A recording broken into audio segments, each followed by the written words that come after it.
You just got a few opportunities if you live to be about 90.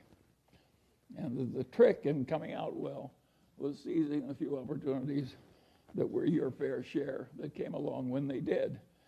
And he told that story over and over again to the grandchildren who hung around him all summer. And my mother, who had no interest in money, remembered the story and told it to me. But I'm not my mother's natural imitator. And I knew Grandpa Hingham was right. And so I always knew from the very first, when I was a little boy, that the opportunities that were important that were going to come to me were few, and that the trick was to prepare myself for seizing the few that came.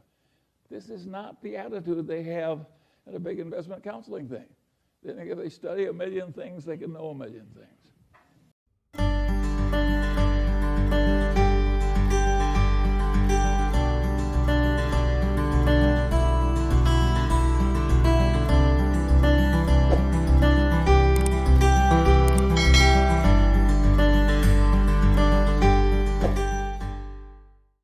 Now, at a place like Berkshire Hathaway or even the Daily Journal, we've done better than average. And now there's a question, why has that happened? Why has that happened? And the answer is pretty simple. We tried to do less. We never had the illusion we could just hire a bunch of bright young people and they would know more than anybody about canned soup and aerospace and utilities and so on and so on and so on. We never had that dream. We never thought we could get really useful information on all subjects, like Jen Kramer tends to have. And we always realized that if we worked very hard, we could find a few things where we were right, and that a few things were enough, and that was a reasonable expectation. That is a very different way to approach the process. And if you had asked Warren Buffett the same thing that this investment counseling did, give me your best idea this year, and you just followed Warren's best idea, you would find it worked beautifully. But he would, trying to know the whole, he would give you one or two stocks. He had more limited ambitions.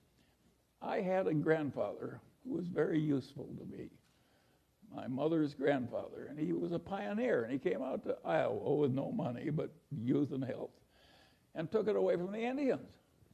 He fought in the Black Hawk. He was a captain in the Black Hawk Wars, and he stayed there, and he bought cheap land, and he was aggressive and intelligent and so forth. And eventually, he was the richest man in the town and owned the bank, and highly regarded in a huge family and a very happy life. And he had the attitude, having come out to Iowa when the land was not much more than $1 an acre, and having stayed there until that black topsoil created a modern, rich civilization and some of the best land in the world.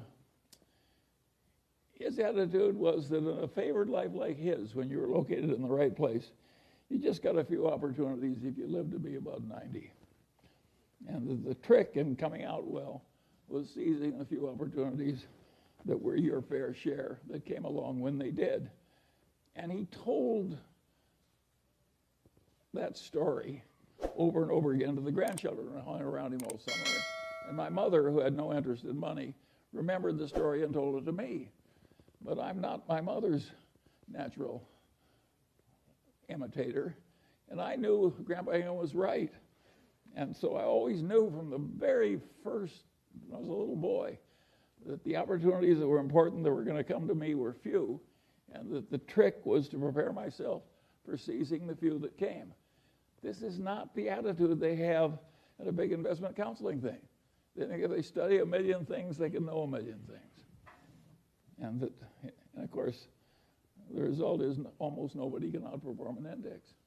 Whereas I sit here with my Daily Journal stock, my Berkshire Hathaway stock, my holdings in Lilu's Asian fund, my Costco stock, and of course I'm outperforming everybody. And I'm 95 years old, and I practically never have a transaction. And the answer is I'm right and they're wrong. And that's why it's worked for me and not for them. And the question is, do you want to be more like me or more like them?